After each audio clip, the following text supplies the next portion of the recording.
Pam, param, pam, pam, pam, param, pam, pam, pam, pam, param, pam, pam. Fala, galerinha! Tudo bem com vocês? Galerinha, podcast Relação Ecológica ou Biológica ou Interações nas Comunidades Vivas, tudo é a mesma coisa. Esbofete, venha! Vai começar mais um podcast do professor Calvé. Rapaz, Maf, qual é o assunto mesmo? Galerinha, interação biológica ocorre entre organismos numa comunidade. Geralmente pela conquista do espaço, por alimento, para a reprodução. É uma relação assim entre os seres vivos que às vezes pode ser obrigatória ou não obrigatória, certo? Às vezes formam colônias, outras vezes formam sociedades. Existem ainda as relações da mesma espécie, chamadas intraespecíficas ou homotípicas, ou entre espécies diferentes, chamadas interespecíficas. Eu fiz outros podcasts ou videoaulas também sobre relações ecológicas. E a gente tem que prestar atenção a alguns detalhes que chamam a atenção, que são usados como dicas para você assimilar, certo? Olha, tem um tipo de relação interespecífica ou heterotípica muito conhecida, mas muitas das vezes sabe-se pouco sobre ela. Acham que é fácil, né? É o mutualismo. Mutualismo, galerinha, é uma associação benéfica. Olha aí, a primeira parte. Saber quando uma relação ela é benéfica ou não, certo? Mas o mutualismo ela é benéfica e obrigatória. Tem que saber se a relação biológica ela é obrigatória ou não. Então, o mutualismo ela é benéfica, é obrigatória para ambos os organismos envolvidos. Essa relação é que faz com que eles mantenham uma relação de dependência um do outro. Por isso que é obrigatória. Se você romper esse laço entre eles, se separar, vai comprometer seu crescimento, por exemplo, sua sobrevivência. Tudo é comprometido. O exemplo clássico em vestibulares são os líquens. São formados pela interação entre quem? Entre algas e fungos, certo? Ou também entre cianobactérias e fungos, certo, galerinha? Olha, nessa associação, as algas ou as cianobactérias, por meio da fotossíntese, elas produzem matéria orgânica que vai ser utilizada por elas e também pelos fungos. Os fungos, por sua vez, não é uma troca, galerinha? O que eles vão dar para as algas?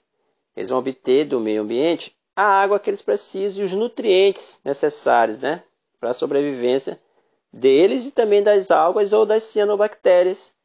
Fungos não são seres heterotróficos por absorção, galerinha? Então, vão absorver a água e os sais do solo. Veja bem, então, o link é um caso de mutualismo entre algas unicelulares, diga-se de passagem, ou cianobactérias, né? E fungos. Muito bem. Mas tem outros casos de mutualismo. Aí que vem o diferencial dos amantes.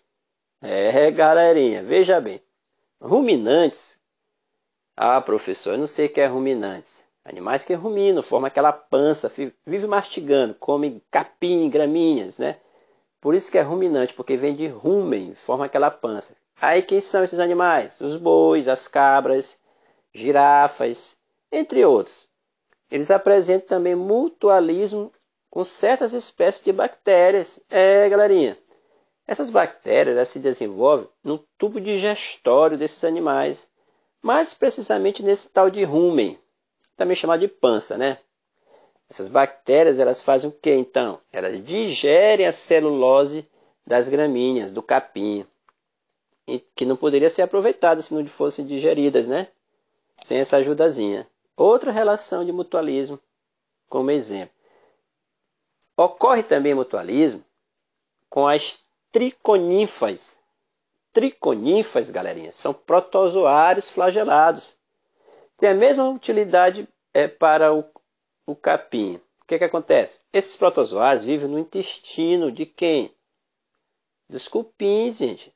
Então existe uma enzima chamada celulase que eles produzem que digere a celulose da madeira e vai servir de alimento ali para o cupim. Então, mutualismo entre o cupim, né, e esse protozoário chamado de triconífero, né, que é um protozoário flagelado, que vive no intestino desse inseto. Muito bem, galerinha. Quer mais mutualismo nos amantes? Olha, no intestino humano também vivem certas bactérias. A gente convive diariamente com elas, são milhões de bactérias no nosso organismo, gente. Só não pode deixar elas sair do ponto certo delas, que vai ocorrer aí um desequilíbrio, pode ocorrer, aí elas causam doença. Mas se tiverem na medida certa, elas fazem nos ajudar. Galerinha. No intestino humano também existem certas bactérias que se alimentam de materiais ali existentes e constituem a flora intestinal falada. Veja bem, além de elas sintetizar vitaminas importantes, essas bactérias elas impedem o desenvolvimento de outras bactérias causadoras de doenças. Muito bem. Quer ver um exemplo? A gente fala que o apêndice não serve para nada, só para doer, né? As últimas pesquisas a gente diz aí o seguinte, que dentro do apêndice existem essas bactérias aí que vivem lá nessa flora, né? Ajudando lá no processo de digestão. No apêndice. E essas bactérias têm relação também com o sistema imunológico. Como é que não serve para nada o apêndice? Muito bem.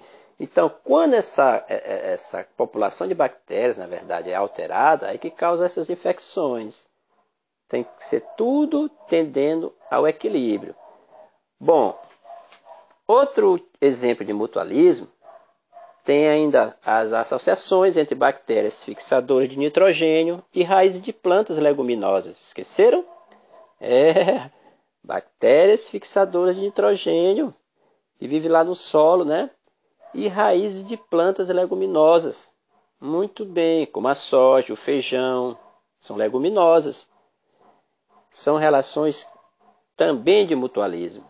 Outro exemplo são as micorrizas, associação entre fungos e raízes de pinheiros, de tomateiros, entre outros. Os fungos eles degradam matéria orgânica e fornecem sais minerais às plantas.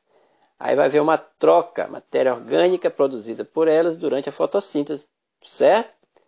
Tá aí, gente, ó, galerinha. Mutualismo entre raízes de plantas leguminosas e bactérias fixadoras de nitrogênio.